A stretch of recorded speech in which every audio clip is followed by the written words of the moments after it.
উপজেলায় যারা দালালি করে তাদেরকে চিহ্নিত করেন। মানুষ মানুষের জন্য, মানুষ গরু ছাগলের জন্য না। তারেক রহমান সাহেবকে অনুরোধ করব, আপনি চারিদিকে বিভিন্ন ধরনের লোক দ্বারা পরিবেষ্টিত, তাদের সম্বন্ধে আপনি অবগত হন। অন্য দেশকে দোষ দিয়ে লাভ নাই। অন্য দেশের দালাল বাংলাদেশে যারা আছে তাদেরকে নিশ্চিহ্ন করেন। আগে ঘর সামলান, তারপরে বাইরের কথা চিন্তা করেন। ইন্দুর তো আমার ঘরে, যে ইন্দুররা সবসময় বাংলাদেশের স্বাধীনতা সার্বভৌমত্ব বিপন্ন করার জন্য দিল্লি ভিজিট করেছে। ব্রিটিশের আন্দোলন এখান থেকে শুরু হয়েছিল। পাকিস্তানের বিরুদ্ধেও স্বাধীনতার আন্দোলন এখান থেকে শুরু হয়েছে। এই সরকারের বিরুদ্ধেও যদি প্রয়োজন হয়, এখান থেকেই শফিকুর রহমান সাহেবের নেতৃত্বে আন্দোলন ইনশাল্লাহ শুরু হবে। আপনারা সদা সর্বদা প্রস্তুত থাকবেন। আল্লাহর রহমত আপনাদের উপর থাকবে, এটা আজকে প্রমাণ দেখছেন। সব জায়গায় বৃষ্টি, আপনাদের মিটিংয়ে বৃষ্টি নাই।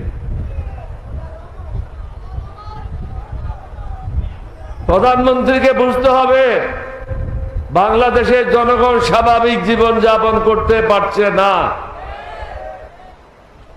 কোন মহিলা স্বাচ্ছন্দ্যে ঘর থেকে বের হতে পারছে না।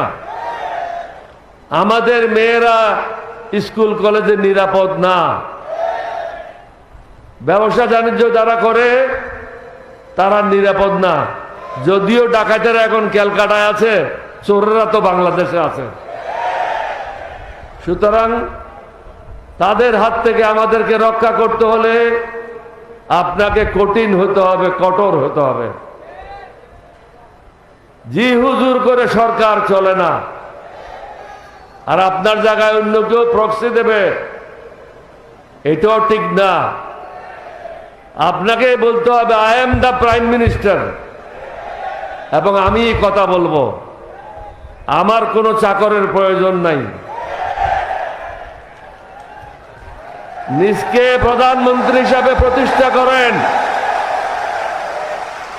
আমাদের 11 দলীয় জোটের থেকে তো আপনি সব সময় বিভিন্নভাবে সহযোগিতা পাচ্ছেন। আমরা তো আপনার বিরুদ্ধে না, কিন্তু আপনার সাথে যারা বিদেশের দালাল আছে তাদের বিরুদ্ধে আমাদের অবস্থান। আপনি নতুনভাবে দেশপ্রেমিক লোকদেরকে দিয়ে দেশ পরিচালনা করার ব্যবস্থা নেন। আমাদের অনেক বক্তা এখানে বলেছেন যে আপনাদেরকে সুযোগ দেওয়া হবে, আমাদের পক্ষ থেকে কোনো ধরনের আপনাদের বিরুদ্ধে আচরণ করা হবে না। কিন্তু আমাদেরকে অস্বস্তিকর অবস্থা থেকে মুক্তি দিতে হবে। আমরা স্বাভাবিক জীবন যাপন করতে চাই।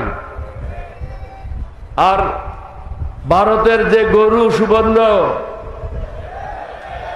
কালকে বোধহয় দেখেছেন, এই গরুটাকে দৌড়ে নিয়ে গেছে সবাই মিলে। আপনাদেরকে প্রস্তুত থাকতে হবে বর্ডারে যাওয়ার জন্য।